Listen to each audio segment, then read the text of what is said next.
Ya, assalamualaikum warahmatullahi wabarakatuh. Ya, baik teman-teman. Jadi di pertemuan kita hari ini kita akan membahas tentang materi fisika. Nah, soal fisika, ya, tapi itu pastinya. Di sini kita akan menyinggung 5 soal. Kita akan membahas. Nah, langsung saja kita masuk soal pertama. Soal yang pertama.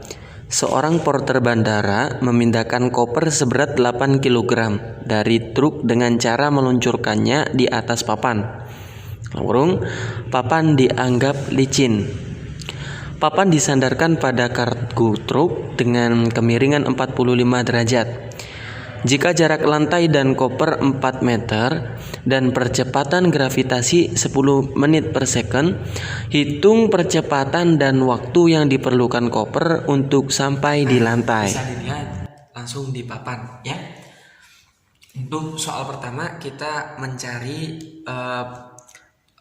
percepatan dan waktu, ya, menghitung percepatan dan waktu. Ya. Di sini soal pertama. Diketahui M sama dengan 8 kg. Nah, M di sini adalah massa benda, berat benda. Jadi berat dari koper ini adalah 8 kg. Untuk S di sini adalah jarak antara koper dengan tanah. Jadi jaraknya. Kemudian untuk alfa di sini, alfa adalah sudut dari kemiringan. Sudut kemiringan di sini ada 45 derajat, ya. G di sini adalah gravitasi, ya. Gravitasi di sini 10 menit per second, ya. Jadi kita langsung pertanyaannya, kita disuruh mencari percepatan dan waktu, ya. Nah, kita jawab. Untuk rumus cari percepatan di sini kita menggunakan rumus seperti ini. F sama dengan M dikali A. Nah, jadi kita menggunakan rumus seperti ini. Nah, untuk F sendiri di sini bisa disimpulkan bisa menggunakan W dikali sin 45 derajat sama dengan M dikali A. Ya, W-nya di sini bisa dirumuskan lagi. M dikali G dikali sin 45 derajat sama dengan M dikali A, ya. Jadi untuk selanjutnya kita masukkan angkanya. Nah, M adalah massa, jadi massa di sini 8 angkanya. G di sini adalah gravitasi. Gravitasi di sini angkanya 10, ya, dikalikan sin. Untuk sin 45 derajat kita cari dulu, ya. Jadi hasil dari sin 45 derajat ini bisa dicari di tabel trigonometri atau di kalkulator ada, ya. Untuk hasilnya di sini 0,7. M-nya di sini 8 dikali A yang kita cari. Kemudian kita jumlahkan. Nah, setelah di sini 8 dikali 10 dikali 0,7. 8 kali 10 sama dengan 80 dikali 0,7 hasilnya 56 sama dengan 8 kali A. Kemudian kita pindah ruaskan angka 8 ini. 8 di sini 56 dibagi 8. Jadi untuk 56 dibagi 8. 56 bagi 8 sama dengan 7. Jadi percepatannya di sini hasilnya adalah 7. Jadi percepatan dari balok koper ke tanah di sini kecepatannya 7, satuannya menit per second. Nah, jadi bisa gampangannya. Nah, kemudian lanjut soal yang kedua, yang B sekarang. Kemudian yang B, ya. Jadi untuk B di sini pertanyaannya adalah mencari waktu. Nah, untuk mencari waktu kita menggunakan persamaan rumus GLBB, ya. persamaan KLVA. Nah, jadi rumus KLPP di sini adalah ST S tadi adalah jarak, kalau T waktu, ST sama dengan VOT dikali 1/2 A kali T. Karena VOT di sini 0, VOT sama dengan 0, jadi VOT sama dengan 0. Jadi untuk selanjutnya ST di sini langsung 1/2 A dikali T kuadrat. Nah, kemudian untuk selanjutnya kita masukkan angkanya ya. Jadi S di sini angkanya 4 ya, 4 sama dengan 1/2 A. Tadi udah dicari ya, untuk A nya di sini hasilnya 7 dikali T. Kalau T kan kita cari di sini, jadi kita tuliskan aja T kuadrat ya. Kemudian T kuadrat sama dengan 4 ya, 4 pindah ruas 4 dikali 4 dibagi 1/2 dikali 7 ya. Jadi bisa disimpulkan kayak gini juga, 4 dikali 2/7. Nah, kemudian kita jumlahkan 4 dikali 2/7 hasilnya 8/7. Nah, karena T nya masih kuadrat, kalau kita pindahkan jadi hasilnya akar ya. Jadi akar 8/7, jadi sekam. Nah, jadi seperti itu. Soal yang kedua, sebutkan dan jelaskan 3 jenis gaya. Jelaskan dengan contohnya. Oke, jadi langsung lanjut soal nomor 2. Nah, perlu kita ketahui ya, gaya di dalam fisika dibagi menjadi 2. Nah, yang pertama dari gaya sentuh, yang kedua gaya tak sentuh ya. Contoh gaya sentuh di sini ada gaya otot, gaya gesek. Nah, kemudian gaya tak sentuh di sini kayak gaya gravitasi, gaya magnet. Nah, seperti itu.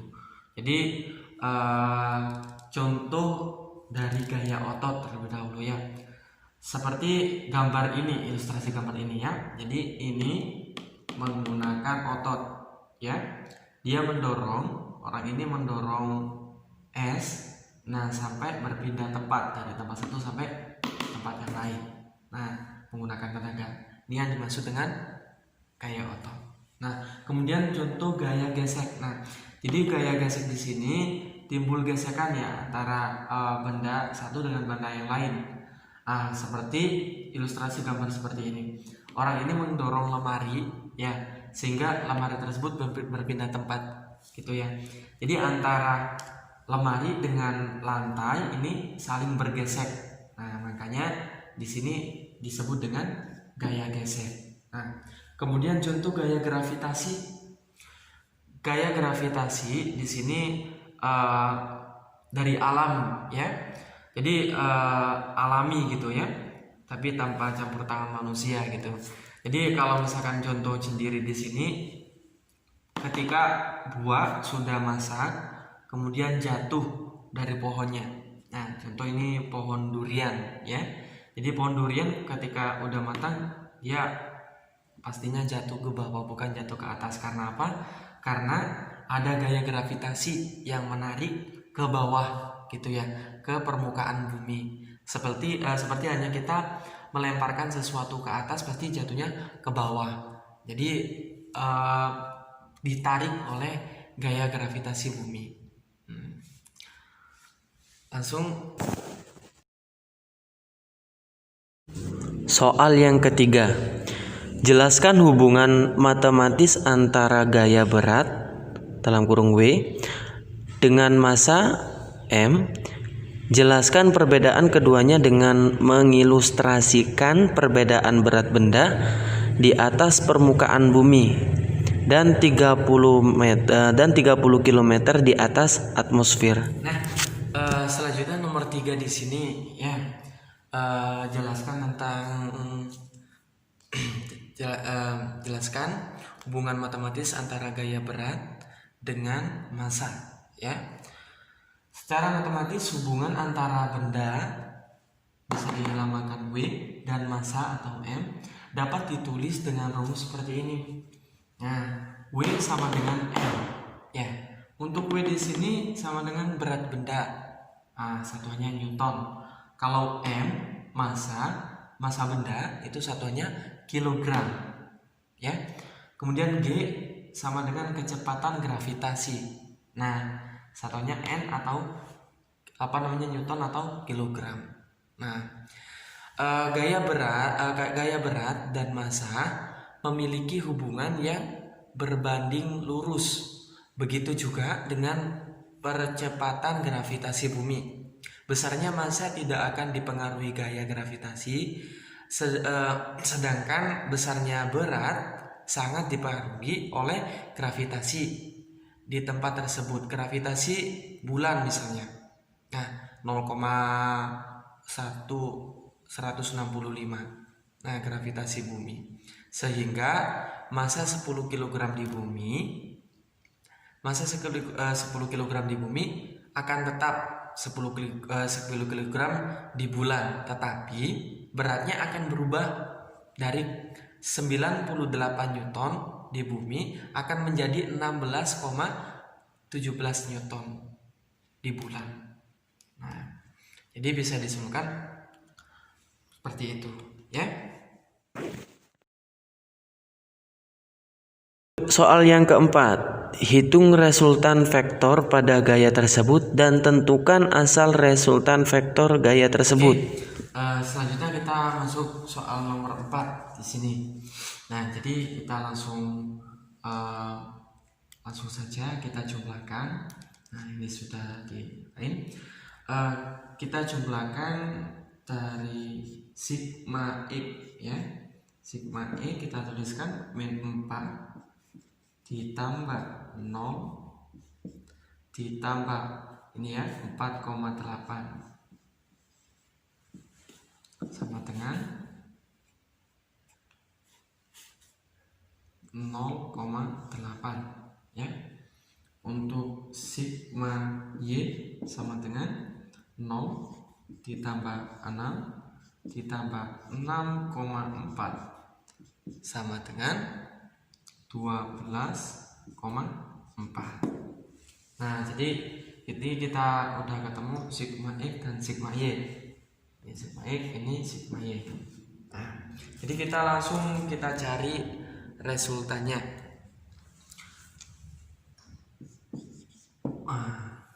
Jadi kita cari, kalau untuk rumus resultan, maka sigma ini akar sigma X ditambah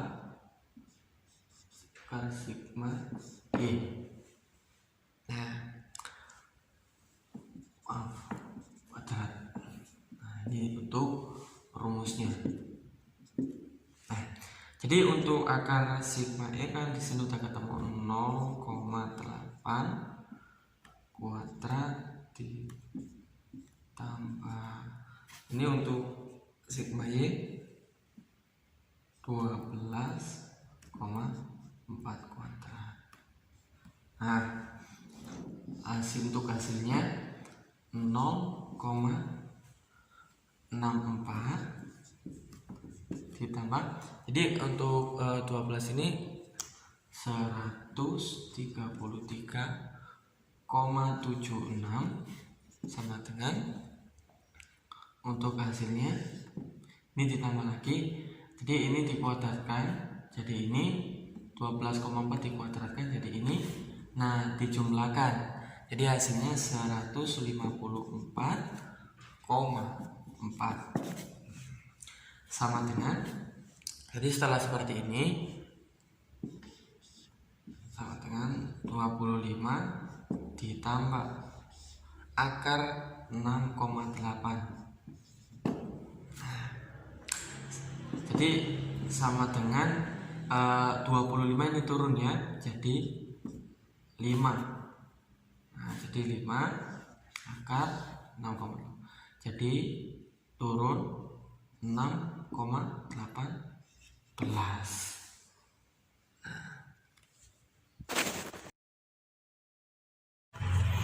Soal yang kelima, jelaskan perbedaan energi potensial dan energi kinetik. Jelaskan dengan contohnya.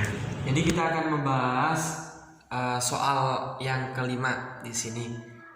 Perbedaan antara energi kinetik dan energi potensial. Jadi kita langsung mengilustrasikan, langsung memberi contoh sebuah pohon, ya, pohon durian. Ketika buah durian masih melekat di pohonnya sama sudah jatuh, ini yang dinamakan energi potensial karena dia kedudukannya dengan tanah, ya. Kalau misalkan energi kinetik di sini, buahnya pada saat jatuh dan melayang karena gerakannya itu yang dimaksud dengan energi kinetik. Nah, untuk energi potensial di sini kita bisa dirumuskan M dikali E dikali G dikali H. Nah, jadi bisa dirumuskan. Untuk M di sini adalah massa, M dikali G dikali H. Nah, jadi untuk rumusnya seperti ini, ya. Jadi M adalah massa, G adalah gravitasi, dan H adalah ketinggiannya. Nah, kemudian untuk rumus energi kinetik, nah bisa dirumuskan 1/2 dikali M kali V kuadrat. Nah, M di sini adalah massa bendanya. Jadi massa benda durian, jadi berat durian ini dikalikan V. V ini kecepatan pada saat jatuh. Nah, kalau misalkan energi kinetik, energi potensial di sini massanya, kemudian gravitasi turunnya, gravitasi ke tanah gitu, kemudian ketinggiannya. Nah, ketinggiannya itu mengaruh. Nah, jadi seperti itu.